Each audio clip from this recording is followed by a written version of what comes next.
इस बार गैरी ने इतनी ताकत जुटा ली कि वह अपनी भारी पलकों को खोल सका। उसकी आंखों के सामने एक तेज सफेद रोशनी थी, एकदम साधारण रंग। यह एहसास जाना पहचाना था, दृश्य भी जाना पहचाना, मानो वह पहले भी यहां आ चुका हो। उसके हाथों में बेडशीट्स की नर्म छुअन ने जैसे आखिरी मिसिंग पीस जोड़ दी। शिट, मैं फिर से हॉस्पिटल बेड पर हूं, है ना? इस बार क्या हुआ? हरे बालों वाला टीनेजर शीट्स को कसकर पकड़ते हुए अपनी यादें समेटने की कोशिश करने लगा। उसे बस टुकड़ों टुकड़ों में याद आ रहा था, और ज्यादातर यादें उस भयानक हंगर के दर्द की थी। धीरे धीरे जो हुआ था उसकी तस्वीर साफ होने लगी। शुक्र था कि उन यादों में न किसी को खाने की बात थी, न किसी को मारने या घायल करने की। फिर भी उसे यह बिल्कुल समझ नहीं आ रहा था कि वह इस कमरे तक कैसे पहुंचा। आखिर में उसे बस इतना याद था कि लड़ाई के अंत में टीचर एडी बीच में आए थे। बस वहीं तक। खैर, बाद में किसी से पूछ लूंगा। गैरी ने राहत की सांस छोड़ी। कम से कम अंत में सब ठीक तो हो गया। उसने चारों ओर देखा। वेयरवुल्फ समझ गया कि वह फिर से हॉस्पिटल बेड पर है। लगता था कि यह एक प्राइवेट रूम है। पिछली बार से थोड़ा अलग, इधर उधर प्लांट पॉट्स रखे थे।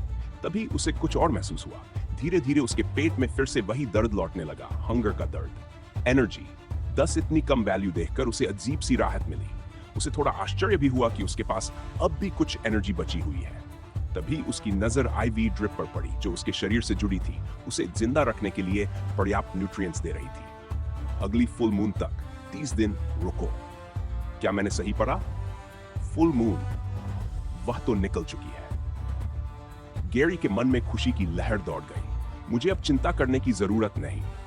अगर उसके पास एनर्जी होती तो वह खुशी से चिल्ला उठता। फिलहाल वह बस पिलो की आरामदेह चुअन का मजा लेने लगा। शानदार, अब मैं बिना रोके खा सकता हूं। लेकिन यह खुशी ज्यादा देर नहीं टिकी। उसे एहसास हुआ कि यह कितना बड़ा क्लोज कॉल था। तीसरी टर्निंग। जो दर्द उसने झेला था और जितना उसे खुद को रोकना पड़ा था, वह पिछली दोनों बार से कहीं ज्यादा था। पहली रात में तो बस रात काट लेना ही काफी था। हालांकि उस वक्त वह ब्लेक के साथ अपनी लड़ाई में उलझा हुआ था। फिर आई दूसरी टर्निंग, और कहने की जरूरत नहीं कि 3 भूखे वेयरवुल्व्स को एक ही कमरे में बंद करना डिजास्टर की रेसिपी साबित हुआ था। मगर उससे गैरी ने बहुत कुछ सीखा था। इतना कि वह इस तीसरी टर्निंग से बच निकलने का भरोसा कर सका। कम से कम उसे ऐसा लगा था। एक तरह से स्टार्वेशन मेथड और एनर्जी को ड्रेन करने की उसकी तरकीब काम कर गई थी। शायद अगर वह मैच न हुआ होता तो वह पूरा दिन निकाल लेता। लेकिन अगर हर बार चीजें और कठिन होती गई तो शायद उसके पास अपनी अर्जेस के आगे झुकने के अलावा कोई रास्ता न बचे। बस खाने का, और फिर उस रात ट्रांसफॉर्म होकर शिकार पर निकल जाने का। मैं चाहूं तो किसी ऐसे इंसान को हंटिंग टारगेट बना सकता हूं जिसे मैं पसंद नहीं करता। गैरी ने खुद से मजाक करने की कोशिश की, मगर वह जानता था कि यह कोई मजाक की बात नहीं है। सच कहें तो वह चाहता था कि टॉम या खाई में से कोई दरवाजे से अंदर आ जाए। बेटा वेयरवुल्फ की बात सोचते हुए उसे जिज्ञासा हुई कि उसके पैक मेंबर्स की टर्निंग कैसी रही होगी। क्या हर महीने उनके लिए भी हालात बदतर होते जा रहे थे, या ये सिर्फ अल्फा की समस्या थी? जो भी हो, वह कम से कम अपने दर्द को अगले 30 दिन के लिए टाल सकता था, और गैरी उन समस्याओं को टालने में माहिर था जिनका वह कुछ नहीं कर सकता था। अब मेरे साथ क्या होगा, उसने सोचा। मैंने खुद को रिवील तो नहीं कर दिया है ना? शिन ने बस मेरी बाहों का बदलना और मेरी आंखें देखी होंगी। वह ये नहीं सोच सकती कि मैं वेयरवुल्फ हूं। फिर भी उसके मन में एक डर था। अगर कोई एक इंसान था जिसे वह कभी भी अपना पूरा ट्रांसफॉर्म होता नहीं दिखाना चाहता था, तो वह वही थी। उस वक्त बिल्ली के हमले में वह और बाकी लोग निशाना बने थे, और गैरी ने भी उस लड़ाई में हिस्सा लिया था अपने वेयरवुल्फ रूप में। अगर उसे सच पता चला तो शायद उसे जोड़ने में समय लगे, लेकिन आखिरकार वह 2 और 2 जोड़ ही लेगी। अगर उसे सच जानना ही है तो गैरी चाहता था कि वह यह बात उसी के मुंह से सुने। तभी दरवाजे पर नॉक हुई। इस बार वेयरवुल्फ को कमरे से भागने की कोई जरूरत महसूस नहीं हुई, लेकिन उसे चिंता थी कि दरवाजे से कौन अंदर आएगा और क्या कहेगा। हैरानी की बात यह थी कि अंदर नंबर आया। ओह, तुम जाग चुके हो। मुझे उम्मीद नहीं थी, गोट ऑल्टर्ड ने कहा, एक कुर्सी खींचकर उसके पास बैठते हुए। कैसा महसूस कर रहे हो? हंग्री, गैरी ने बिना एक पल सोचे जवाब दिया। हरे बालों वाले टीनेजर को अपनी पुरानी आदत में बोलते सुनकर नंबर के चेहरे पर सबसे बड़ी मुस्कान फैल गई। तुम नॉर्मल हो गए हो। मुझे डर था कि कहीं तुम्हारे साथ कुछ हो न गया हो। मुझे लगा था कि शायद तुम हमेशा ऐसे ही रह जाओगे। तुम्हें पता था कि ऐसा होने वाला है ना? इसी वजह से तुमने मुझसे कहा था कि मैं तुम्हें रोकूं, इसलिए मैं अकेला आया और बाकियों को साथ नहीं लाया। रोकूं? गैरी को तभी याद आया कि उसने बड़बड़ाते हुए कुछ ऐसा कहा था। उस वक्त वह लगभग डिलीरियस था। अगर उसे बेहोश न किया गया होता तो वह चाहता था कि नंबर उसे किसी सिक्योर रूम में बंद कर दे, यह सुनिश्चित करते हुए कि वह बाहर निकल सके। धन्यवाद, गैरी ने अपने दोस्त की आंखों में देखते हुए कहा। उस वक्त रिंग में उतरने के लिए धन्यवाद। मुझे नहीं पता अगर तुम नहीं आते तो क्या होता।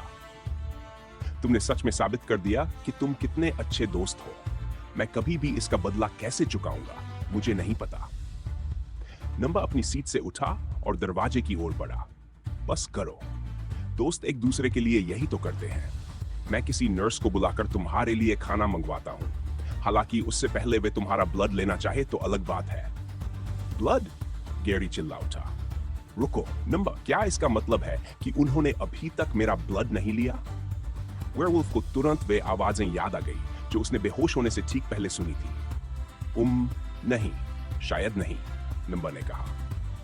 मुझे पूरा यकीन है कि वे तुम्हारे जागने का इंतजार कर रहे थे। सच कहूं तो मुझे यहां होना भी नहीं चाहिए था। मैं बस चुपके से आया था, यह देखने कि तुम ठीक हो या नहीं।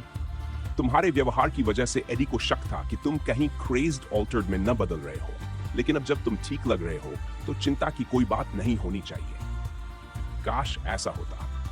गैरी पहले से जानता था व्हाइट रोज की वजह से कि ब्लड टेस्ट होने वाला है, और वह यह भी जानता था कि उसका ब्लड ऑल्टर्ड का नहीं है।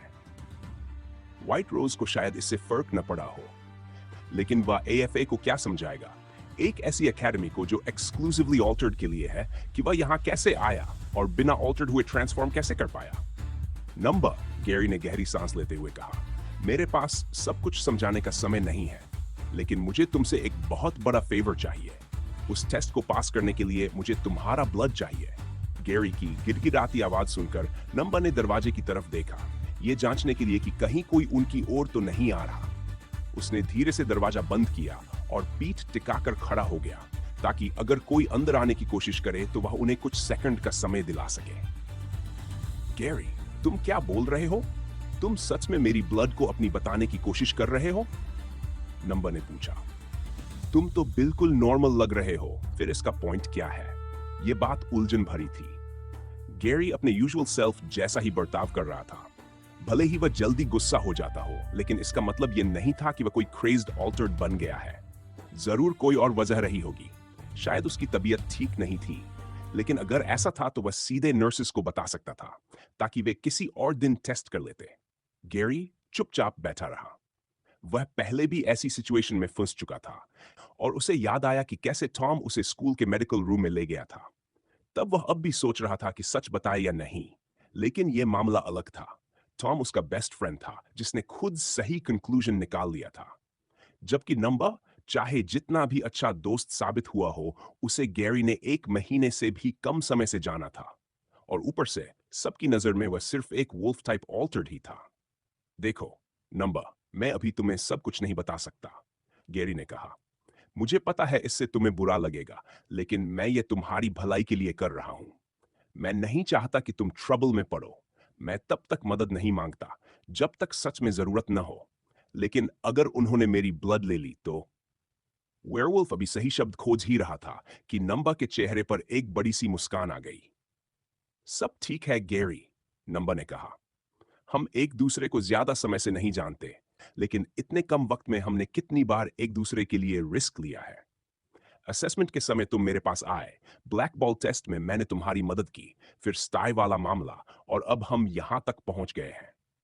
मेरे लिए तुम ऐसे इंसान हो जो कुछ भी अकॉम्प्लिश कर सकता है। अगर तुम्हें मेरी मदद चाहिए और तुम वजह नहीं बता सकते, तो भी मैं भरोसा कर रहा हूं कि तुम सही कारण से ऐसा कर रहे हो। गैरी इस रिएक्शन से हैरान था। यह ट्रस्ट उसे और भी गिल्टी महसूस करा रहा था, क्योंकि वह बदले में उतना भरोसा नहीं दिखा पा रहा था। लेकिन वेयरवुल्फ सिस्टम के बारे में वह खुद भी बहुत कम जानता था, और जितने कम लोग इसके बारे में जानते उतना ही बेहतर था। थैंक यू, तो तुम मेरे लिए ब्लड टेस्ट दोगे? गैरी ने पूछा। नंबर ने अजीब सा मुंह बनाया। मतलब मैं खुशी से कर लूंगा, लेकिन एग्जैक्टली करेंगे कैसे? मैं तुम्हारी बेडशीट्स में छुपकर हाथ तो बाहर नहीं निकाल सकता। न ही मैं बाहर जाकर नर्स से कह सकता हूं कि मैं तुम्हारी ब्लड लाकर दूं, और न ही मैं तुम्हारा बनकर बाहर जा सकता हूं। अब जब नंबर ने यह बात उठाई तो वेयरवुल्फ के पास भी इसका कोई क्लियर सॉल्यूशन नहीं था। वे दोनों अभी सोच ही रहे थे कि अचानक डोर हैंडल पर हल्का सा दबाव पड़ा। नंबर तुरंत बेड की ओर भागा, नीचे छुपने की कोशिश में, लेकिन देर हो चुकी थी। नर्स ने दरवाजा खोल दिया। हे, तुम कौन हो? तुम्हें यहां नहीं होना चाहिए, वह तेज आवाज में चिल्लाई। गार्ड्स को बुलाओ, हमारे पास इंट्रूडर है। सॉरी, मैं बस अपने फ्रेंड से मिलने आया था, मुझे उसकी चिंता हो रही थी। नंबर ने समझाने की कोशिश की। उसने हाथ ऊपर कर दिए, सरेंडर का इशारा करते हुए, और अपनी एएफए यूनिफॉर्म भी दिखा दी ताकि उसे पता चले कि वह स्टूडेंट है। नर्स ने उसे ऊपर से नीचे तक देखा, फिर दरवाजे की ओर इशारा किया। ठीक है, निकल जाओ और दोबारा इंट्रूड मत करना। कमरे से बाहर निकलते वक्त नंबर ने गैरी की तरफ एक टूटी फूटी नजर डाली, लेकिन हरे बालों वाला टीनेजर उसे देख ही नहीं पाया। वह नर्स की लाई हुई इक्विपमेंट ट्रे को घूर रहा था, खासतौर पर नीडल और स्ट्रैप को। मैं गैरी को ऐसे अकेला नहीं छोड़ सकता, नंबर ने सोचा। वह खुद इसका हल नहीं निकाल पाएगा। मेरे पास भी कोई आइडिया नहीं है, लेकिन शायद मुझे पता है कि कौन मदद कर सकता है। हॉस्पिटल विंग से निकलते हुए गोट ऑल्टर तेजी से उन हॉलवेज से गुजरा जो अलग अलग बिल्डिंग्स को जोड़ते थे। वह सीधे उनके नए रूम्स की ओर गया और एक कमरे का दरवाजा खोला जो अनलॉक था। इजी, मुझे तुम्हारी हेल्प चाहिए। क्या बकवास है ये, दरवाजा बंद करो, इजी चिल्लाई। नंबर जेड हो गया। उसकी नजर इजी पर टिक गई, जो अभी अभी बैथ से निकली थी। उसे लगा था कि वह अकेली होगी, इसलिए उसने खुद को ढकने के लिए कुछ नहीं लिया था, सिर्फ बालों पर टॉवल था। बाहर निकलो, इजी चीखी, और नंबर तुरंत कमरे से भाग गया। आई एम सो सॉरी, वह दरवाजे के बाहर से बोला, लेकिन हमारे पास ज्यादा टाइम नहीं है। बात गैरी की है, वह ट्रबल में है। उसके चेहरे पर गहरा लाल रंग छा गया। मैंने सब देख लिया। 1 मिनट से भी कम समय में इजी बाहर आई, अब एएफए यूनिफॉर्म में। बस उसके गीले बाल इस बात का इशारा कर रहे थे कि कुछ देर पहले ही वह नहाकर आई थी। उसे मौत के करीब होना चाहिए, तभी तुम ऐसे घुस सकते हो। उसने उंगली नंबर की छाती में चुभो दी, खुद को उसे पीटने से मुश्किल से रोकते हुए। फिर वह पीछे हटी, बाहें सीने पर बांध ली और जानकारी का इंतजार करने लगी। नंबर की नजर जमीन पर ही टिकी रही। वो, तुम दोनों इतने गुस्से में क्यों हो? इयन हॉलवे से अचानक आ गया, किचन से खाना खाकर लौटते हुए। मैंने शोर सुना। क्या हुआ? नंबर, क्या तुमने इजी को कन्फेस कर दिया? Shut up! इजी और नंबर दोनों एक साथ बोले। इयन हैरान रह गया, लेकिन उसने बात छोड़ दी। चूंकि वह पहले से वहां था, नंबर ने उसे जाने को नहीं कहा। आखिर वे सब गैरी के दोस्त थे। देखो, मैं यहां इसलिए आया हूं क्योंकि हमें तुम्हारे ब्रेन की जरूरत है, नंबर ने कहा। मैं अभी गैरी के रूम से आ रहा हूं। वह होश में है और बिल्कुल नॉर्मल लग रहा है। लेकिन जैसे ही मैंने ब्लड टेस्ट की बात की, यह कंफर्म करने के लिए कि कल का आउटबर्स्ट क्रेज्ड ऑल्टर्ड होने की वजह से नहीं था, वह पैनिक करने लगा। उसने मुझसे ब्लड टेस्ट देने तक की भीख मांगी। क्या? क्यों? इसका कोई सेंस नहीं बनता। नंबर ने कंधे उचका दिए। मैंने भी यही पूछा, लेकिन उसने कहा कि मेरे लिए न जानना ही बेहतर है। हम ज्यादा डिस्कस नहीं कर पाए क्योंकि नर्स आ गई और सुपरवाइजर्स बुलाने लगी। शायद उसकी ब्लड में कुछ प्रॉब्लम है और उसे डर है कि स्कूल क्या करेगा अगर उन्हें पता चल गया। जो भी हो, हमें उसकी मदद करनी होगी। कम से कम इतना तो हम उस पर ओ करते हैं। अगर वह नहीं होता तो हम सब अब भी फैसिलिटी में होते। यह सुनकर इजी ने गहरी सांस ली। ठीक है, यह सीरियस लग रहा है। शायद हम कुछ कर सके, लेकिन आसान नहीं होगा। अच्छी बात यह है कि ऑल्टर्ड से जुड़े रूल्स के हिसाब से ब्लड को सिर्फ ब्लैक पार्टिकल्स के लिए टेस्ट कर सकते हैं। इसका मतलब यह है कि वे ब्लड सैंपल को स्टोर या कीप नहीं कर सकते। कॉर्पोरेशंस और दूसरे ग्रुप्स नहीं चाहते कि किसी इंडिपेंडेंट कंपनी के पास उनके ऑल्टर्ड की ब्लड फाइल में रहे, इसलिए ब्लड देना या टेस्ट से पहले सैंपल्स स्वैप करना प्रॉब्लम नहीं है। मुद्दा बस यह है कि करेंगे कैसे। अगर नर्स पहले से उसके रूम में है, तो हमारे पास प्लान बनाने का टाइम नहीं है। रास्ते में ही कुछ सोचना पड़ेगा। बस उम्मीद है कि गैरी हमें थोड़ा टाइम दिला सके। तीनों खड़े हो गए। वे जानते थे कि मेडिकल टेस्ट से छेड़छाड़ करते पकड़े जाना उन्हें बड़ी ट्रबल में डाल सकता है, लेकिन अपने दोस्त के लिए वे ये रिस्क लेने को तैयार थे। तीनों तेज कदमों से हॉलवे से गुजर रहे थे। वे दौड़ना नहीं चाहते थे ताकि किसी का ध्यान उनकी ओर न जाए, क्योंकि अब वे ऑफिशियल एकेडमी के अंदर थे। यहाँ सुपरवाइजर्स, टीचर्स और स्टूडेंट्स कभी-कभी अलग-अलग जगहों पर नजर आ ही जाते थे। इस छोटे से मिशन को लेकर तीनों की रिएक्शंस अलग-अलग थीं। नंबर नर्वस था, इजी पूरी तरह फोकस थी, और इयन, वह तो एक्साइटेड था। उसने कभी सोचा भी नहीं था कि एएफए की जिंदगी इतनी घटनाओं से भरी होगी और इतनी तेज रफ्तार से बदलेगी। असल में उसे तो सांस लेने तक का मौका नहीं मिला था। ठीक है, इजी ने कहा, हमें दो चीजें करनी है।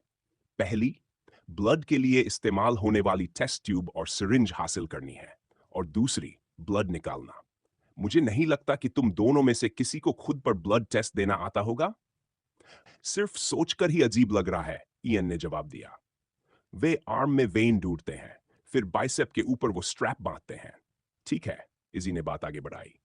हमें नहीं पता गैरी को नंबर की ब्लड क्यों चाहिए, लेकिन मेरा अंदाजा है कि फर्क नहीं पड़ता कि ब्लड किसकी है। तो इयन, यह काम तुम्हारा होगा। दूसरा काम है गैरी के ब्लड सैंपल को निकालकर स्वैप करना, और यह ज्यादा मुश्किल है।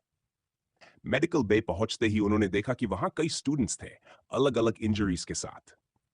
हैरानी की बात यह थी कि कुछ सुपरवाइजर्स भी वहां मौजूद थे। जब हर तरह की एबिलिटीज वाले ऑल्टर ट्रेनिंग ले रहे हो तो यह नॉर्मल ही था। मेडिकल वार्ड बहुत बड़ा नहीं था। बीच में एक ओवल डेस्क था जहां स्टाफ काम कर रहा था।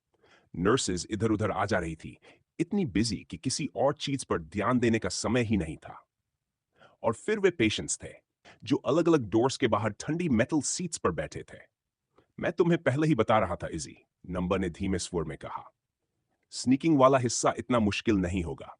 जब मैं पहले आया था, सब इतने बिजी थे कि स्टूडेंट्स पर भरोसा कर रहे थे। प्रॉब्लम असली में वहां होगी जहां ब्लड सैंपल्स रखे जाते हैं। इधर उधर से कुछ उठा लेना एक बात है, लेकिन लैब में ज्यादा घूमना मतलब पकड़े जाना। वह अपनी बात पूरी भी नहीं कर पाया था कि इयन पहले ही निकल चुका था। उसने देख लिया था कि नर्सेस किस तरफ से इक्विपमेंट लेकर आ जा रही थी। वह डबल डोर्स के अंदर चला गया। 5 मिनट बीते, फिर 10 मिनट, और जब 15 मिनट पूरे होने वाले थे, इजी खुद अंदर जाने ही वाली थी कि तभी उसने इयन को वापस आते देखा। तीनों एक बार फिर इकट्ठा हुए और रिसेप्शन से थोड़ा दूर खड़े हो गए। इतनी देर क्यों लग गई? इजी ने पूछा। ये लेने में मैं केयरफुल रहना चाहता था। नीडल साफ हो, डिस्पोज कैसे करनी है, सब कुछ। और तुम्हें पता है खुद को नीडल चुभाना कितना डरावना होता है। क्या तुम वही बीस्ट नहीं हो जो नीडल्स बनाता है? वह अलग बात है, इन बोला। खैर, डरावना था, कुछ बार मिस भी हुआ, लेकिन आखिरकार मिल गया। सोचो, इंटरनेट पर मैं अपनी ब्लड बेचूं तो फॉर्चून बना लूं, और यहां मैं फ्री में दे रहा हूं। उसने मजाक किया, लेकिन इजी ने उसे सिरिंज चपट ली। ठीक है, इयन ने पूछा, अब दूसरा हिस्सा, ब्लड स्वैप कैसे करेंगे? मुझे लैब नहीं मिला। मुझे तुम दोनों से डिस्ट्रैक्शन चाहिए, इजी ने तुरंत कहा। कुछ ऐसा कि सारी नर्सेज बाहर आ जाएं, कुछ बड़ा। तब मैं अंदर जाकर देखूंगी। और अगर दरवाजा लॉक्ड हुआ या की चाहिए हुई? इजी मुस्कुराई। मैंने तभी एक्सेप्ट किया था जब मुझे लगा कि यह काम हो सकता है, बाकी मुझ पर छोड़ दो। दोनों लड़के सोच ही रहे थे कि बड़ा डिस्ट्रैक्शन कैसे बनाया जाए, तभी इयन ने एक आइडिया सोचा और नंबर के कान में फुसफुसाया। कोई चांस नहीं, नंबर ने कहा, मैं तुम्हें ऐसा करने नहीं दूंगा। अगले ही पल इयन ने नंबर को जोर से धक्का दे दिया। तू मेरी लड़की चुराने की कोशिश क्यों कर रहा है? इयन चिल्लाया। एकदम एक्टर की तरह उसकी आवाज और एक्सप्रेशन पल भर में बदल गए। अगर सच में कुछ करना है तो यहीं, अभी फाइट कर, इयन ने जोर से कहा। सब रुक गए, नर्सेज भी। सब उस हंगामे को देखने लगे, और एक नर्स ने तो फोन तक उठा लिया। तो अब कुछ बोलेगा भी नहीं? बढ़िया डिफेंस, इयन चिल्लाया और किक मारी। उसकी लेग ट्रांसफॉर्म हो गई। स्पाइक्स निकले और नंबर की लेग में धंस गए। आहा, कमीने, नंबर चिल्लाया। एक्ट होने के बावजूद अब वह सच में इरिटेटेड था।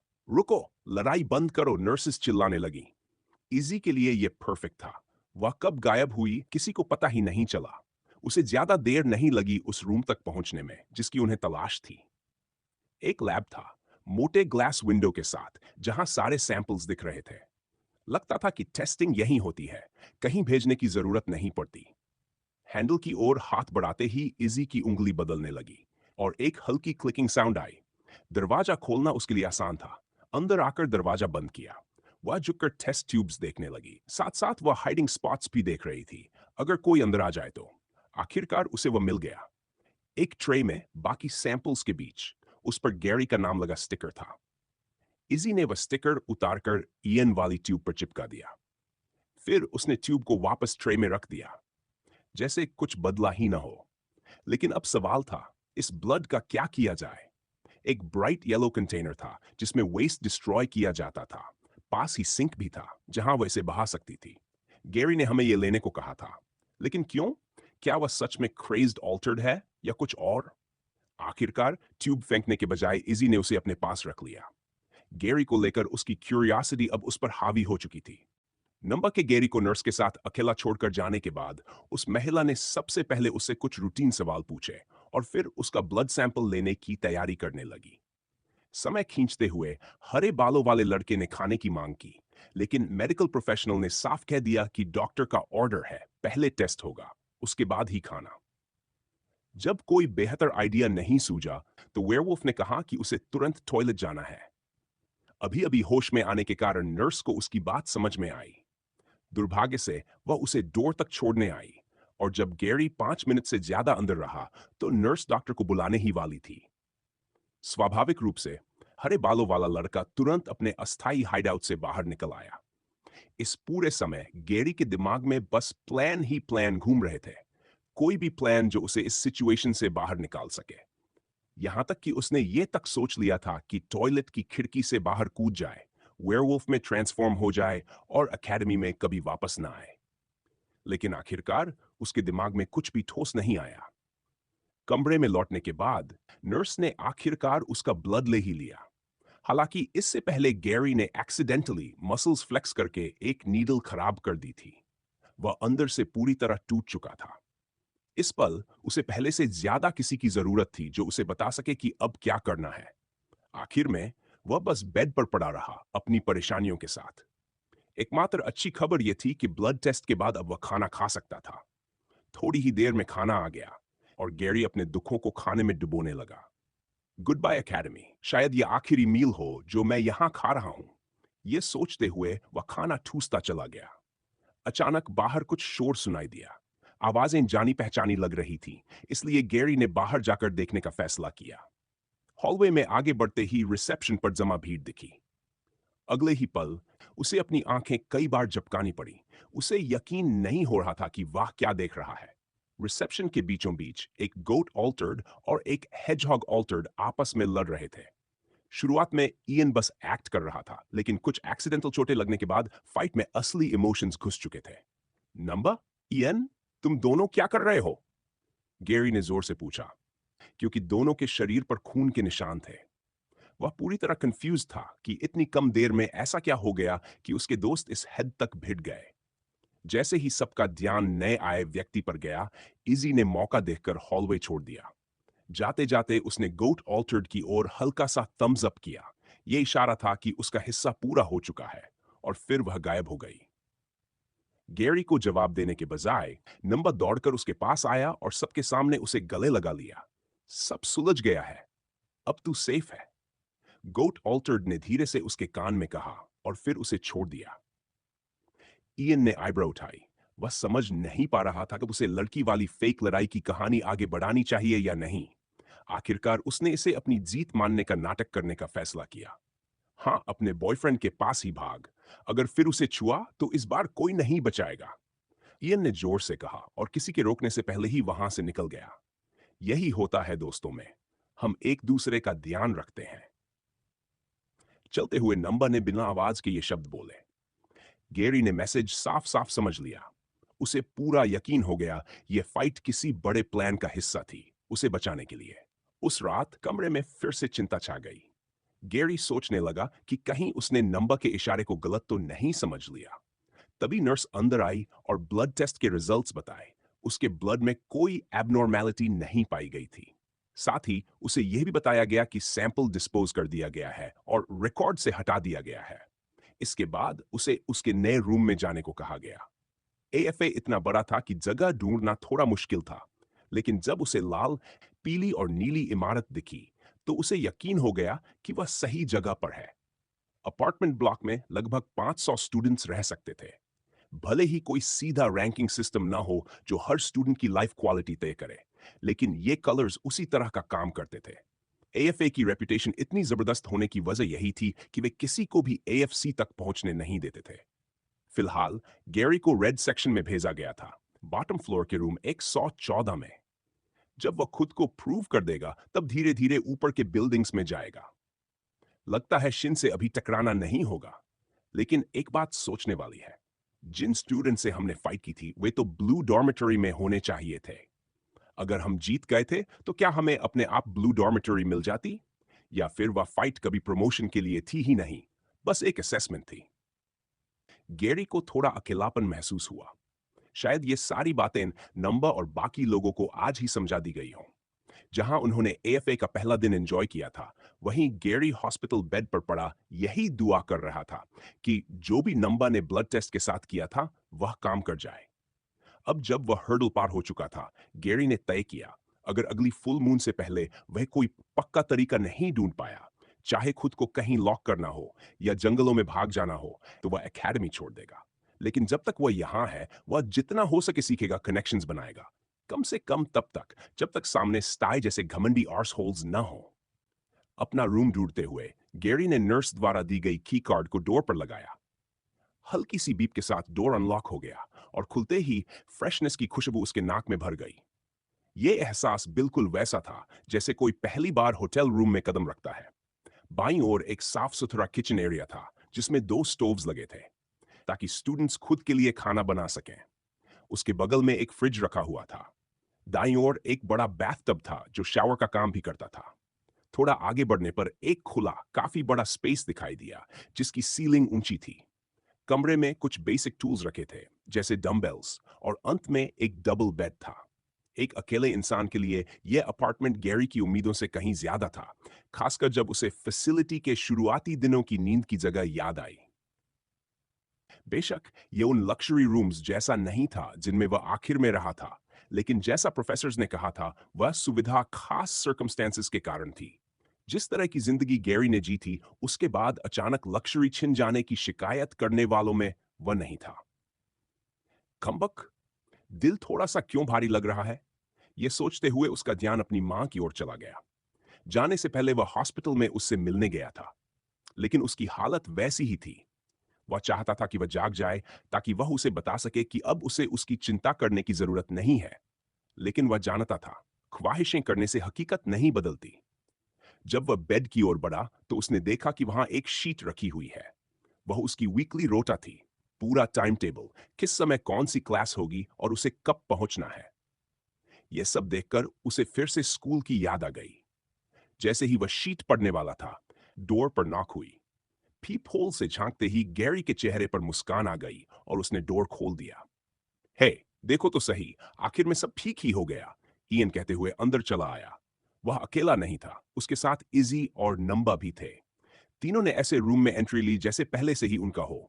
इयन आराम से बैठ गया और नंबा बेड के किनारे आकर बैठ गया। तुम लोगों को कैसे पता चला कि मैं यहां हूं? गैरी ने पूछा। सुपरवाइजर्स ने बताया, नंबा हंसते हुए बोला। उस डिस्ट्रैक्शन फाइट के बाद हम लोग बिना नोटिस हुए निकल ही नहीं सकते थे। किस्मत अच्छी थी कि उन्होंने हमारी कहानी मान ली कि हम एक लड़की को लेकर लड़ रहे थे, और चूंकि हम नए आए थे, उन्होंने लीनियंसी दिखा दी। हालांकि उन्होंने वार्निंग दी है कि अगली बार सीधी कड़ी पनिशमेंट मिलेगी, तो बस अगली बार होने ही नहीं देंगे। वैसे जब हमने तुम्हारे बारे में पूछा तो उन्होंने कहा कि तुम्हें डिस्चार्ज कर दिया गया है और तुम्हारे रूम में भेज दिया गया है। और हाँ, हम तुम्हारे नेक्स्ट डोर नेबर्स हैं। यह कोई बड़ी हैरानी की बात नहीं थी। रेड सेक्शन में सभी का पास पास रहना स्वाभाविक था। धन्यवाद तुम सबका, गैरी ने आखिरकार कहा। और पिछले कुछ दिनों में अजीब तरह से बिहेव करने के लिए सॉरी भी। जो तुम लोगों ने देखा वह थोड़ा डरावना रहा होगा। अरे, मुझे तो पहले से पता था कि तुम हड्डियां तोड़ सकते हो, इयन ने अपनी लेग की ओर इशारा करते हुए कहा। और रायन का चेहरा देखा था? कसम से जब तुमने क्लॉ करने की कोशिश की उसकी हालत खराब हो गई थी। आखिर मुझे रोका कैसे गया? गैरी ने पूछा। इट वॉज सिन, इजी ने बिना सोचे जवाब दिया। वह तुम्हारे पीछे से आई और सीधे नॉकआउट कर दिया। गेरी ने कभी सोचा भी नहीं था कि शिन ऐसा करेगी। उसे लगा था एडी या कोई सुपरवाइजर उसे रोकेगा। शिन तो उसके सस्पेक्ट्स की लिस्ट में थी ही नहीं। क्या वह सच में इतनी स्किल्ड है? मैं कंट्रोल में नहीं था, फिर भी मेरे पास काफी हेल्थ बची हुई थी। अगर शुरुआत से वही मेरी ओपोनेंट होती तो क्या होता? उसके मन में सवाल घूमे। शायद भविष्य में कभी मौका मिले, तब क्या मैं उसे नॉकआउट करने के लिए धन्यवाद दूं? उसके दिमाग में और भी नाम घूम रहे थे। सिन, पूरा एएफए, ऑल्टर्ड हंटर्स और कई गैंग्स। ऐसे लोग जो पावर के मामले में अब भी उसे गिरा सकते थे। तभी नंबा ने बेड से गैरी की रोटा उठा ली। अच्छी बात है, वह बोला। तुम्हारी रोटा मेरी जैसी ही है। क्या हम सबकी रोटा सेम नहीं होती? गैरी ने पूछा। सेम होती है, इजी ने जवाब दिया, लेकिन वह कुछ और देख रहा है। नंबा की शीट पर एक एक्स्ट्रा क्लास है, स्पेशल लेसन।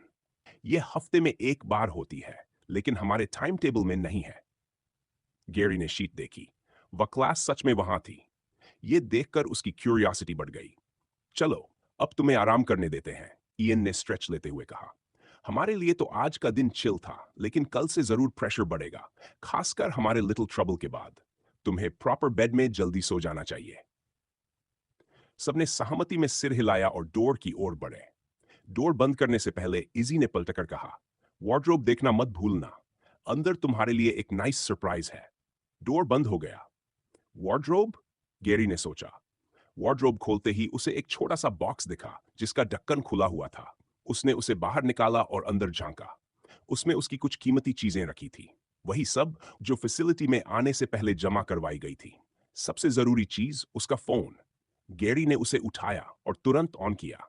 किस्मत से उसमें थोड़ी बैटरी बची हुई थी। आखिरकार, अब मैं बाकियों से कांटेक्ट कर सकता हूं और देख सकता हूं कि वे कैसे हैं। यह सोचते हुए उसके चेहरे पर सच्ची मुस्कान फैल गई। गैरी जानता था कि उसे एक अच्छी नींद पर ध्यान देना चाहिए, लेकिन इतना सा काम भी उसके लिए नामुमकिन लग रहा था।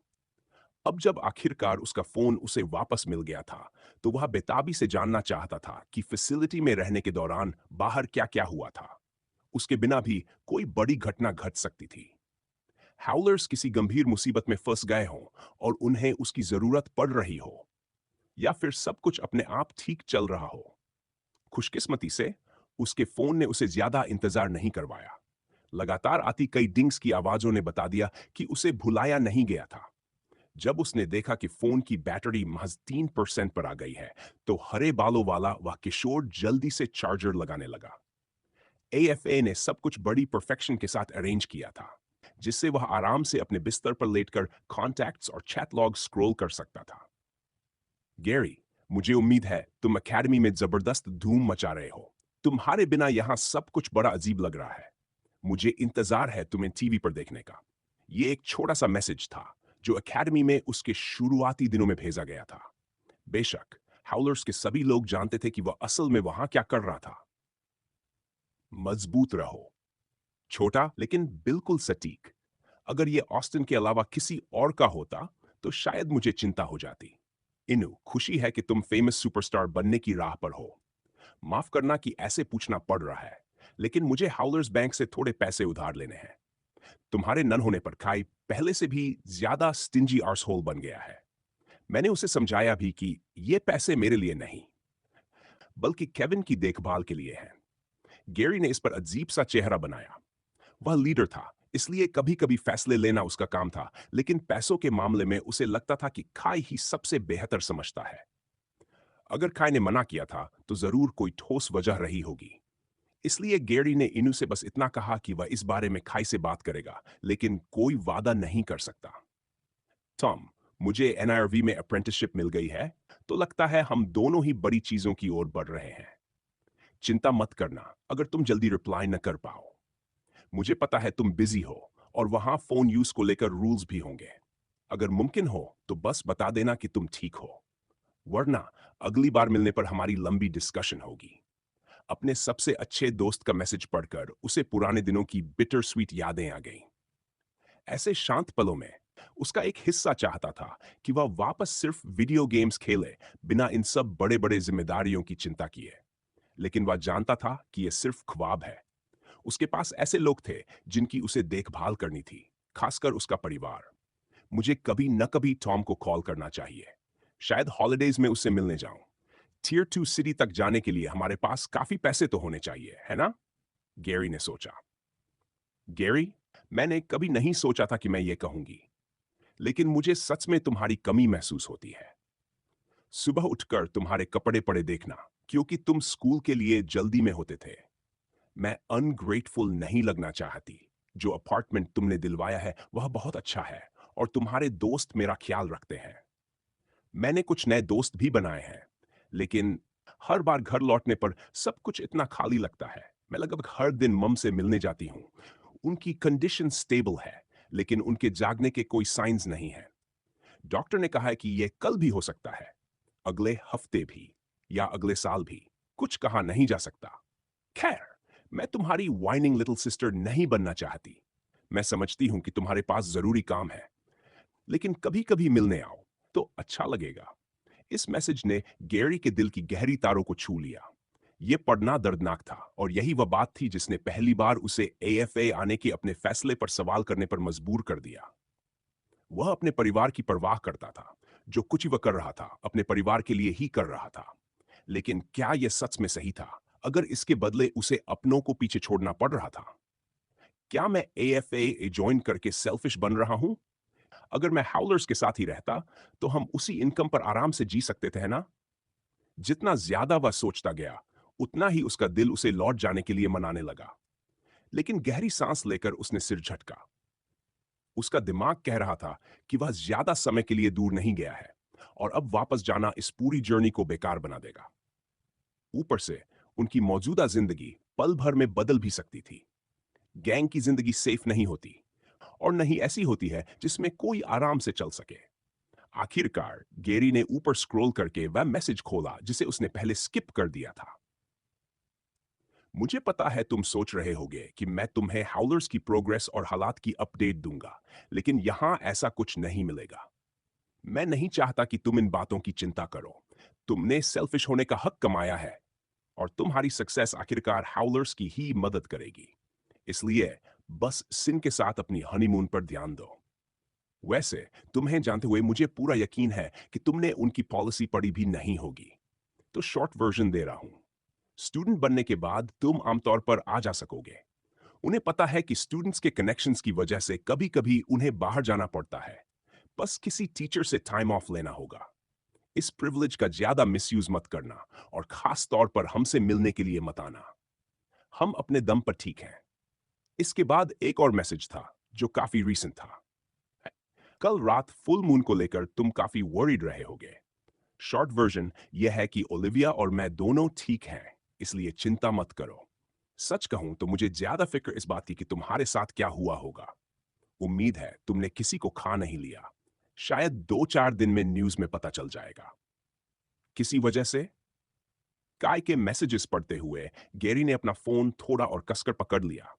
शायद इसलिए कि काय की प्रेडिक्शन काफी हद तक सही निकली थी।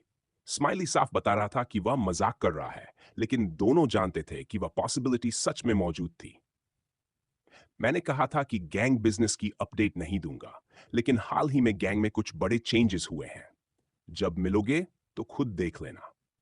इसके अलावा सब कुछ ठीक चल रहा है और कोई प्रॉब्लम नहीं है। फिर भी अगर मुमकिन हो तो अपना फोन अपने पास रखना। शायद मुझे तुमसे कांटेक्ट करना पड़े। मैसेज पढ़ने के बाद गैरी का पहला इंस्टिंक्ट रिप्लाई करने का था। उसे समझ नहीं आ रहा था कि जब खाई के पास पूरी गैंग है तो उसे किस चीज के लिए बुलाया जा सकता है। इकलौता सिनेरियो यही था कि उन्हें एक्स्ट्रा फायर पावर चाहिए हो, लेकिन स्लाव में भला कौन उनकी तरफ आंख उठाकर देखने की हिम्मत करेगा। फिर भी मैसेज का कॉन्टेक्स्ट साफ कह रहा था कि सब ठीक है। आखिर में गैरी ने तय किया कि वह अभी किसी को रिप्लाई नहीं करेगा। काय को जानते हुए उसे वही डिटेल्स दी गई थी जिन्हें काय जरूरी समझता था। एक बात में काय सही है, गैरी ने खुद से कहा। मुझे अभी खुद पर फोकस करना होगा। कल एकेडमी में मेरा पहला दिन है। मुझे मेहनत करनी है ताकि मैं सिन और यहां तक कि जेडन को भी कैचअप कर सकूं। अगर ग्रुप को मेरी जरूरत होगी तो काय खुद बता देगा। गैरी ने अपना सिर तकिए पर रखा, और ज्यादा देर नहीं लगी कि वह गहरी नींद में चला गया। सुबह उठते ही गैरी का मूड काफी अच्छा था। आखिरकार उसके दिन की रोटा में सबसे पहली चीज ब्रेकफास्ट ही थी। कैंटीन डॉर्म्स के रेड सेक्शन से जुड़ा हुआ था, इसलिए दुर्भाग्य से पहले की तरह इस बार भी उसे शिन से मिलने का कोई मौका नहीं मिला। इस रफ्तार से देखें तो अगर गैरी को उससे मिलना था तो या तो उसे खुद ब्लू सेक्शन जाना पड़ता या फिर किसी फ्री पीरियड में उसे ढूंढना पड़ता, इस उम्मीद में कि वह भी उस समय फ्री हो। ब्रेकफास्ट में छात्रों के लिए एक तरह का बफे लगा हुआ था।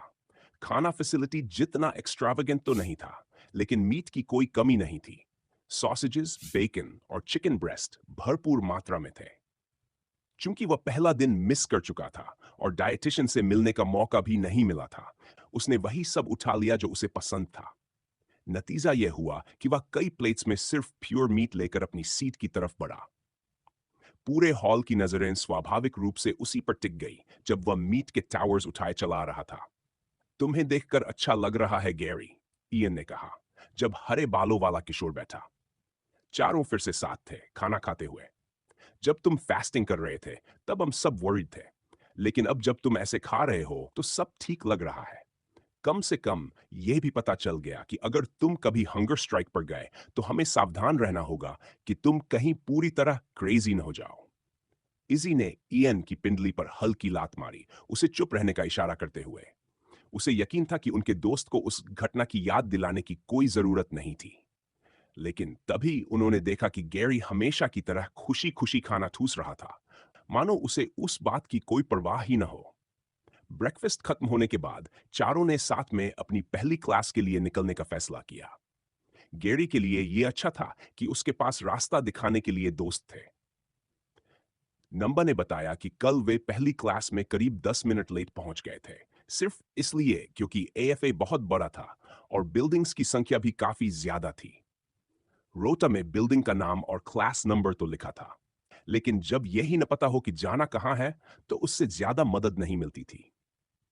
एडी के साथ हुआ शुरुआती टूर कुछ हद तक काम आया था, लेकिन एक साथ इतनी सारी जानकारी पचाना आसान नहीं था। दिन की पहली क्लास एक थियोरी लेसन थी।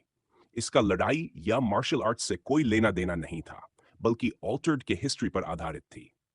गैरी को यह सब्जेक्ट खास दिलचस्प नहीं लगा, क्योंकि उसकी रुचि तो शुरू से ही फाइटिंग वाले हिस्से में थी। फिर भी यह सुकून की बात थी कि आज उसे कुछ भी दिखावा नहीं करना था। सोचता हूं कब कोई कॉम्बैट फोकस्ड लेसन आएगा, गैरी ने मन में सोचा। रायन के खिलाफ फाइट में मुझे एनर्जी बचानी पड़ी थी, इसलिए मैं पूरी तरह से गो ऑल आउट नहीं कर पाया। कम से कम तब तक नहीं जब तक मैं कॉन्शियस था। मुझे अभी ठीक से नहीं पता कि मैं पहले के मुकाबले कितना इंप्रूव हुआ हूं, लेकिन यह सोचने पर मजबूर करता है। सिन और टीचर्स के अलावा क्या यहां कोई ऐसा है जिससे मैं फाइट कर सकूं या कुछ सीख सकूं? अगर नहीं तो शायद कोई रास्ता हो कि मैं ये सब स्किप कर दूं और जल्दी से एएफसी ज्वाइन कर लूं। अपने डेब्यू मैच के ख्यालों में खोए हुए गैरी अपने दोस्तों के साथ क्लास में पहुंच गया। क्लास एक बड़े कमरे में थी, लगभग सिनेमा हॉल जितनी। सीट्स भी उसी तरह से बनी थी। नीचे सेंटर में व्हाइट बोर्ड था और उसके चारों ओर ऊपर की तरफ उतनी रोज थी। बीच में एक सेंट्रल आयल था जो दोनों तरफ की रोज को डिवाइड कर रहा था। सीट्स को लेकर कोई खास नियम नहीं दिख रहा था, लेकिन जल्दी आने वालों को जहां चाहे वहां बैठने की आजादी थी।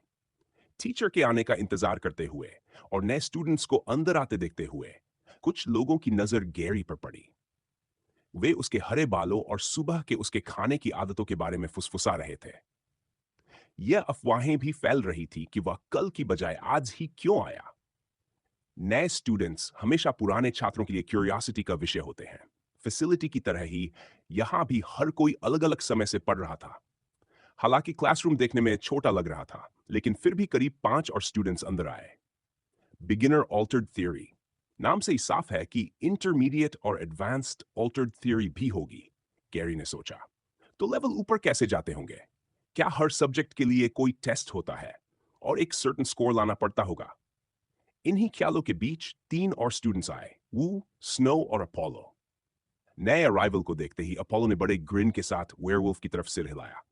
हाँ, मैं यहां तक तो पहुंच गया, लेकिन अफसोस नंबर 1 बनकर नहीं। गैरी ने मन ही मन सोचा। वह ग्रुप जाकर दूसरी तरफ बैठ गया। अजीब बात यह थी कि जब स्टाई अंदर आया तो वह उन तीनों के साथ नहीं बैठा। इसके बजाय वह गैरी की साइड में, लेकिन कई रोज ऊपर जाकर बैठ गया। आखिरकार टीचर अंदर आए और उनके एक हेल्पर ने वेयरवुल्फ को एक टेक्स्ट बुक और एक बैग दिया जिसमें नोट्स लिखने के लिए जरूरी यूटेंसिल्स थे। पहला लेसन बीस्ट्स के बारे में था और इस बात पर कि उनका ऑल्टर्ड से क्या संबंध है।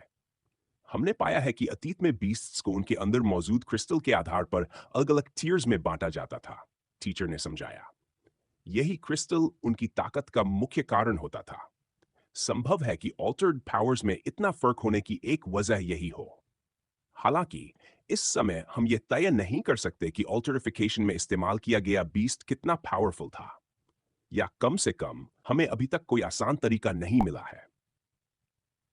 लेसन आगे बढ़ता गया और गैरी को एहसास हुआ कि यह सब्जेक्ट उसे उम्मीद से कहीं ज्यादा इंटरेस्टिंग लग रहा था।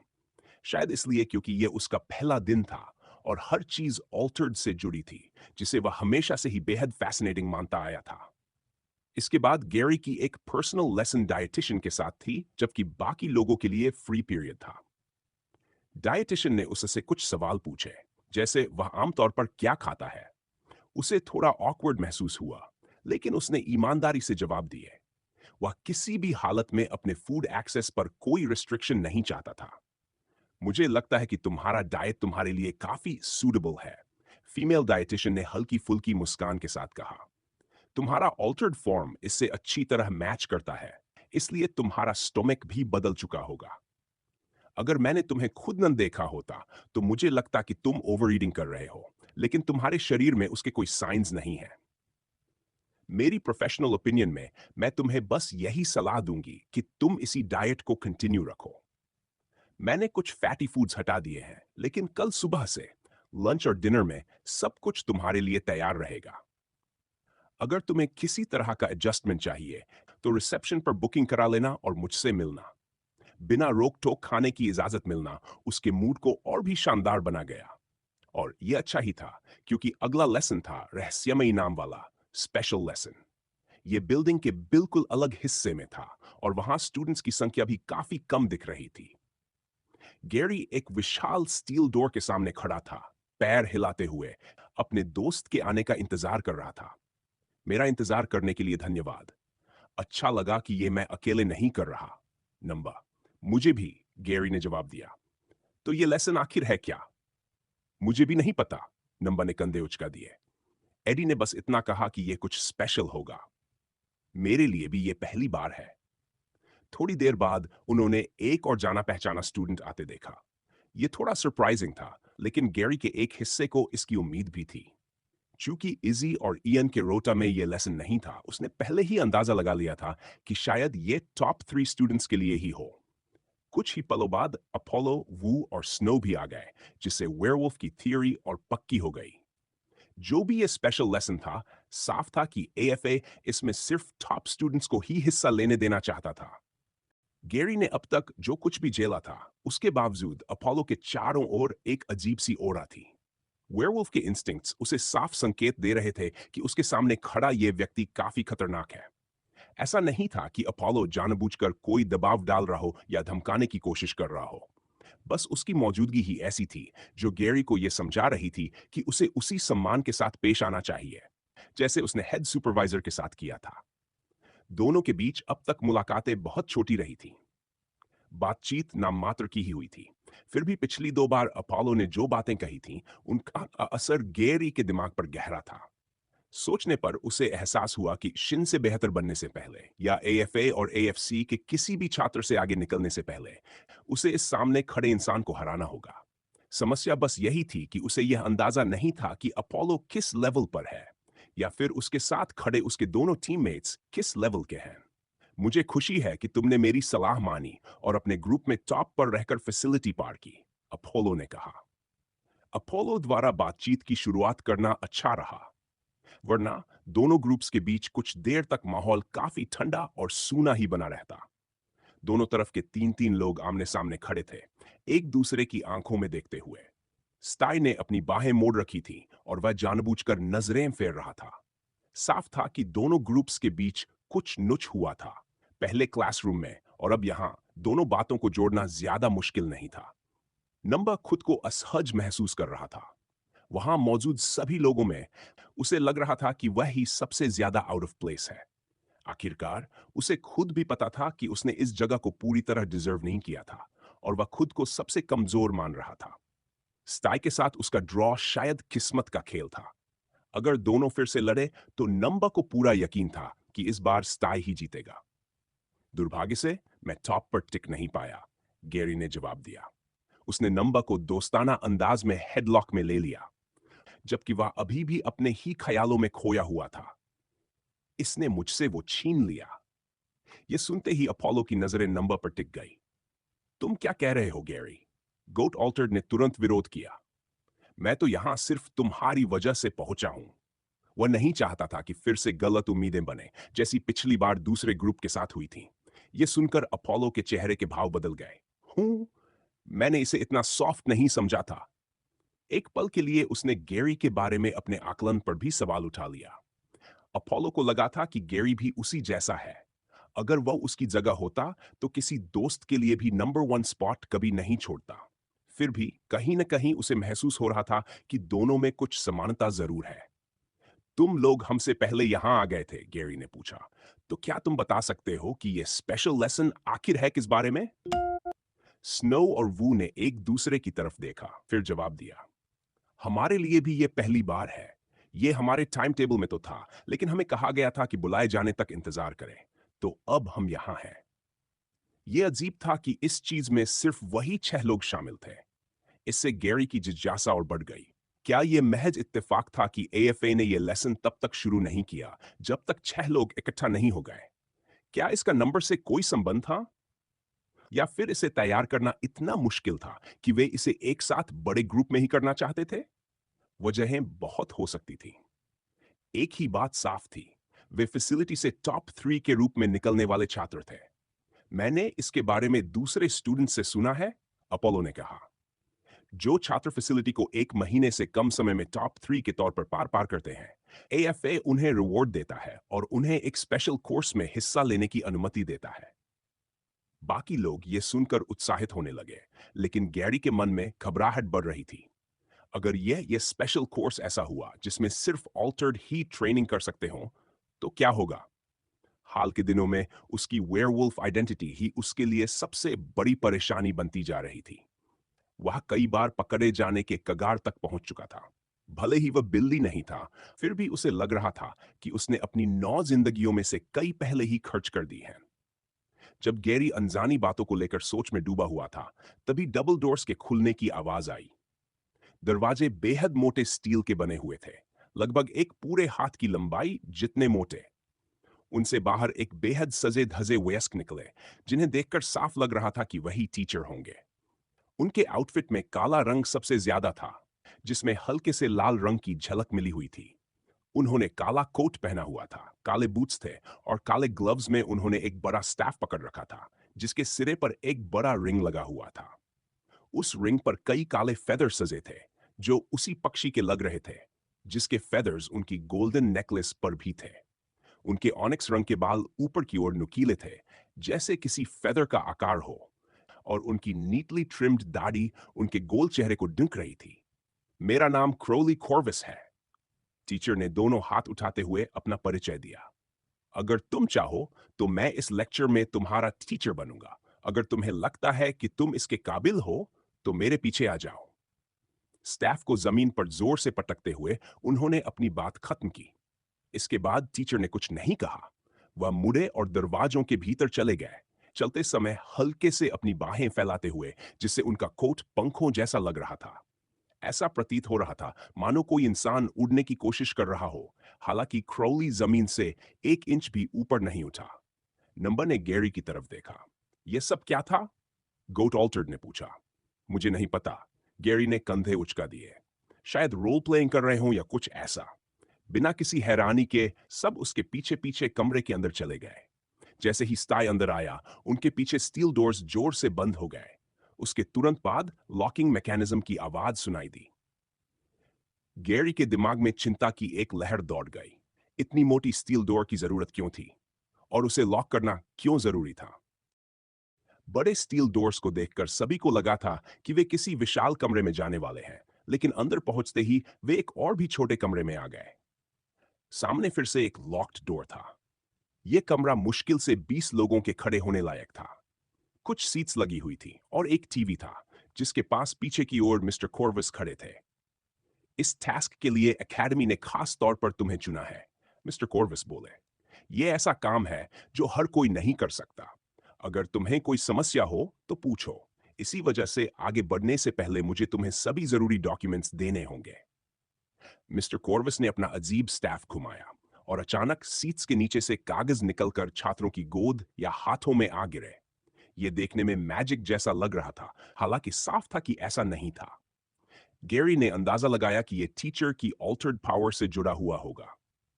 कृपया आगे बढ़ने से पहले सभी टर्म्स एंड कंडीशंस ध्यान से पढ़ लें, मिस्टर कॉर्वस ने कहा।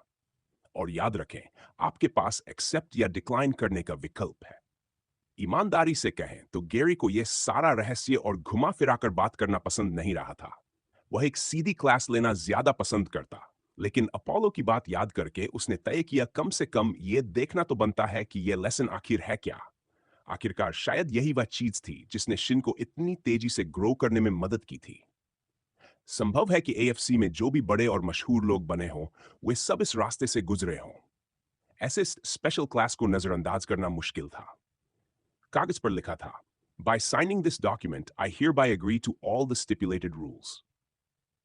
I understand that this is a contract that binds me for life, and I hereby give permission for NARV to hand out the consequences should I break any terms of the contract. Company का नाम N सीधे आंखों में चुभ गया। सभी जानते थे कि NARV के AFA से कुछ कनेक्शंस हैं, लेकिन उन्होंने हमेशा यही सोचा था कि वह बस कई कॉरपोरेशंस में से एक है। अब यह डॉक्यूमेंट देखकर लग रहा था कि यह पूरा स्पेशल लेसन ही किसी न किसी तरह NIRV से जुड़ा हुआ है। आगे रूल्स लिखे थे। रूल 1, स्पेशल लेसन के दौरान जो भी होगा वह पूरी तरह सीक्रेट रखा जाएगा। इस रूल से सिर्फ वही लोग बाहर होंगे जिन्होंने यह स्पेशल लेसन लिया है, और आपका हैंडलर मिस्टर क्राउली कॉर्विस। रूल 2, कोई भी इलेक्ट्रॉनिक डिवाइस या रिकॉर्डिंग इक्विपमेंट लेसन के अंदर नहीं ले जाया जाएगा। सभी पर्सनल आइटम्स प्रवेश से पहले एक बास्केट में रखे जाएंगे और लेसन के अंत में वापस कर दिए जाएंगे। रूल 3, NIRV हर स्टूडेंट की सेफ्टी सुनिश्चित करने की पूरी कोशिश करेगा।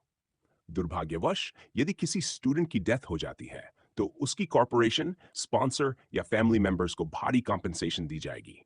अधिक जानकारी के लिए अगले पेज के टर्म्स एंड कंडीशंस पढ़ें। गैरी, तुमने रूल 3 पढ़ा? नंबर घबरा कर बोला। यह किस तरह का लेसन है? ऐसा क्या करवाने वाले हैं कि मरने तक की नौबत आ सकती है? गैरी ने भी वही रूल पढ़ा था और वही सोच रहा था। अब कम से कम उसे समझ आ रहा था कि सिर्फ स्ट्रॉन्गेस्ट स्टूडेंट्स को ही इसमें क्यों चुना गया था। इतने डरपोक मत बनो, स्टी ने बगल से ताना मारा। ऑल्टर्ड बनने का मतलब ही है कि मरने का रिस्क रहता है। जब तुम ऑल्टर्ड बने थे तब तुम्हें यह नहीं पता था क्या? लोग AFA सिर्फ इसलिए नहीं आते कि रियल वर्ल्ड में खुद को बचाने लायक बन जाएं। तुम हमेशा अपने दोस्तों के पीछे छिपते नहीं रह सकते। नंबर के पास इसका कोई जवाब नहीं था। उसने फ्लाई ऑल्टर्ड को एक गंदी नजर से देखा और फिर चुपचाप बाकी रूल्स पढ़ने लगा। गैरी कुछ कहना चाहता था, लेकिन उसने खुद से वादा किया था कि वह प्रोफेसर की बात मानेगा और पुरानी बातों को जाने देगा। जब तक स्टाई सिर्फ बोल रहा है और किसी को थ्रेटन नहीं कर रहा, वह उसकी हरकतों को नजरअंदाज करेगा। आगे लिखा था, रूल 4, स्पेशल लेसन के दौरान जो भी पाया या हासिल किया जाएगा वह NIRV की प्रॉपर्टी मानी जाएगी। स्टूडेंट्स को इसके बदले उपयुक्त कॉम्पेंसेशन दी जाएगी। रूल 5, सभी रूल्स को स्वीकार करने के साथ ही स्टूडेंट स्वतः अप्रेंटिस रिकवरर बन जाएगा। इसका अर्थ है कि NIRV किसी भी समय रिकवरर से जुड़े टास्क्स के लिए आपको बुला सकता है। अधिक जानकारी के लिए अगले पेज के टर्म्स एंड कंडीशंस पढ़ें। ये रिकवरर वाला सब क्या है? गैरी ने सोचा। यह साइन करने का मतलब तो सीधा सीधा NIRV के लिए काम करना हुआ, और इससे पीछे हटने का कोई रास्ता भी नहीं दिख रहा। रूल्स तोड़े तो कॉन्सिक्वेंसेस क्या होंगे, यह भी साफ नहीं बताया गया। कमरे में नजर घुमाते हुए गैरी ने देखा कि अपोलो, स्नो और वू अपने पेपर्स पहले ही साइन कर चुके थे और मिस्टर कॉर्विस को दे चुके थे। नंबर अभी भी दुविधा में था, जबकि स्टाई ने भी पेपर साइन कर दिया था। बाकी तीनों को करते देख और काफी अग्रेसिवली। तो तुम दोनों क्या करोगे? मिस्टर कॉर्विस ने पूछा। यह आखिरी मौका है, आज साइन करो या हमेशा के लिए छोड़ दो। अपोलो की तरफ देखते हुए, शिन की तेज ग्रोथ को याद करते हुए और फिर हाउलर्स के फ्यूचर के बारे में सोचते हुए गैरी को एहसास हुआ कि अगर एनआईवी ने कभी उसे बुलाया तो वह शायद अनअवेलेबल हो सकता है। तब उसे कॉन्सिक्वेंसेस झेलने पड़ेंगे, जो भी वे हों। एनआईवी का इन्वॉल्वमेंट हर चीज को और खतरनाक बना रहा था, लेकिन गैरी के अंदर कहीं ना कहीं एक आवाज थी जो कह रही थी कि वह इस मौके को हाथ से जाने नहीं दे सकता। यह पता नहीं था कि भविष्य में कभी टाइम कॉन्फ्लिक्ट होगा या नहीं, लेकिन अगर हुआ भी तो वह तब डील कर लेगा। फैसला करके उसने पेपर पर साइन कर दिया। यह देखकर नंबर ने भी हिम्मत जुटाई और साइन कर दिया। मैं इस स्पेशल लेसन का इंतजार कर रहा हूं, मिस। एक्सीलेंट, मिस्टर कॉर्विस मुस्कुराए। तुम 6 लोगों के साथ, सर्वाइवल चांसेस काफी अच्छे होने चाहिए। मुझे पता था कि आखिरकार तुम उस कागज पर साइन कर ही दोगे। फिर भी फैसला करने में तुम्हें इतना समय लग गया, ये देखकर थोड़ी हैरानी हुई। अपोलो ने हल्के मजाकिया लहजे में गैरी से कहा, मैं अपनी आजादी को अहमियत देता हूं, बस यही बात है। किसी ऐसी बड़ी कॉरपोरेशन के आदेशों में बच जाना जिसके बारे में मुझे ज्यादा कुछ पता ही नहीं, मुझे ठीक नहीं लगता। वेयरवुल्फ ने जवाब दिया। वह झूठ नहीं बोल रहा था। अगर यह सब एएफए ने ऑर्गेनाइज किया होता तो वह बहुत पहले ही साइन कर देता, खासकर तब जब जिंदगी भर सेवा करने जैसी कोई शर्त न होती। लेकिन अचानक ये जानना कि इस पूरी स्पेशल लेसन के पीछे एनआईआरवी है और ऊपर से इतनी सीक्रेसी उसे काफी असहज कर रही थी। गैरी पहले ही टॉम से उनके बारे में कुछ बातें और रहस्य जान चुका था। वक्त ही बताएगा कि उस कागज पर साइन करना सही फैसला था या नहीं।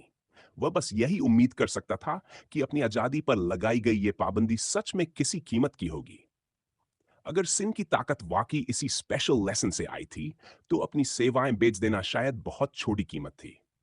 मुझे अच्छा लगा कि तुम्हारी हिचकिचाहट की वजह बस यही थी, अपोलो ने आगे कहा। लेकिन इस डील में सिर्फ नुकसान ही नहीं है। एनआईआरवी बाहर से जितना दिखता है उससे कहीं ज्यादा है। उनका असर हर जगह है, यहां तक कि टियर 1 सिटीज में होने वाली चीजों को भी वे परोक्ष रूप से नियंत्रित कर सकते हैं। तुम्हारा बैकग्राउंड चाहे जो भी हो, उनसे जुड़ाव होना नुकसानदेह नहीं है। इस तरह दोनों पक्षों को फायदा होता है। हमारी दुनिया में यही तरीका है, और अगर पीछे नहीं रहना चाहते तो इसे स्वीकार करना ही पड़ेगा। यह सुनकर गैरी हल्का सा हंसा। मुझे नहीं पता था कि तुम ऐसे हो जो सिर्फ इसलिए दूसरों पर निर्भर रहो क्योंकि वे तुमसे ऊपर हैं, उसने कहा, अपनी मुट्ठी कसते हुए। क्योंकि मेरे लिए वो हालात फिर कभी नहीं आने चाहिए जहां मैं ऊपर वालों के सामने बेबस हो जाऊं। इससे पहले कि उनकी बहस आगे बढ़ती, मिस्टर कॉर्विस ने अपनी स्टाफ का निचला सिरा जमीन पर जोर से मारा। बच्चों, अगर बहस करनी है तो अपने खाली समय में करो। अभी के लिए इस बात की खुशी मनाओ कि हमारे पास पूरी संख्या मौजूद है। हालांकि आमतौर पर ऐसा ही होता है, फिर भी उम्मीद करते हैं कि यही हाल बना रहे। अब सब लोग मेरे पीछे आओ और रास्ते से भटको मत। दूसरे स्टील डोर्स खुल गए। पहले दरवाजों की तरह ये भी मोटे स्टील के बने थे, हालांकि पहले जितने मजबूत नहीं। देखने से लग रहा था कि उन्हें एक ट्यूब लाइक टनल से ले जाया जा रहा है। फर्श सफेद था, आसपास की मेटल भी सफेद, और सामने कोई मंजिल नजर नहीं आ रही थी। इससे यह सवाल उठ रहा था कि क्या उनका गंधवी एकेडमी के अंदर ही है या कहीं और। अचानक मिस्टर कॉर्विस रुक गए और हाथ में एक बास्केट लेकर मुड़े। वह ऐसे प्रकट हुआ जैसे किसी जादूगर की चाल हो। आगे बढ़ने से पहले मैं जोर देकर कहूंगा कि आप सब अपने मोबाइल और किसी भी तरह के रिकॉर्डिंग डिवाइसेस यहीं छोड़ दें। चिंता मत कीजिए, स्पेशल लेसन के खत्म होते ही सब वापस मिल जाएगा। किसी ने विरोध नहीं किया। एक एक करके सबने अपनी जेबें खाली की और बास्केट में सामान डाल दिया। जब सब हो गया तो मिस्टर कॉर्विस मुड़े। उनके हाथ खाली थे और उनका सामान कहीं दिखाई नहीं दे रहा था। वे आगे बढ़े और छात्रों के पास उनके पीछे चलने के अलावा कोई विकल्प नहीं था। गैरी और बाकी लोगों ने देखा कि हॉलवे में हर थोड़ी दूरी पर कैमरास लगे थे। उन पर जलती हुई लाल बत्ती साफ बता रही थी कि कोई उन्हें देख रहा है। आखिरकार लंबा टनल दो हिस्सों में बांट गया। बिना रुके मिस्टर कॉर्विस ने दाईं ओर मोड़ लिया। फिर ऐसा दोबारा हुआ, और इस बार 3 रास्तों के सामने पहुंचकर उन्होंने बीच वाला रास्ता चुना। समय के साथ टनल किसी मेज जैसा लगने लगा, और गैरी को यकीन नहीं था कि इतने मोड़ों के बाद वह खुद से वापस रास्ता ढूंढ पाएगा। आखिर में वे एक मजबूत दिखने वाले दरवाजे के सामने पहुंचे। उसके बगल में हैंड स्कैनर लगा था। मिस्टर कॉर्विस ने उस पर अपना हाथ रखा। एक बीप की आवाज आई और अगले ही पल दरवाजा खुल गया। समूह एक काफी बड़े चौकोर कमरे में दाखिल हुआ। पहली बार उन्होंने उस फीके सफेद रंग से अलग कुछ देखा। कमरे का आधा हिस्सा नीचे से ऊपर तक लाल रंग में ढका था। वहां एक बेंच थी जिस पर अलग अलग आउटफिट्स रखी थी।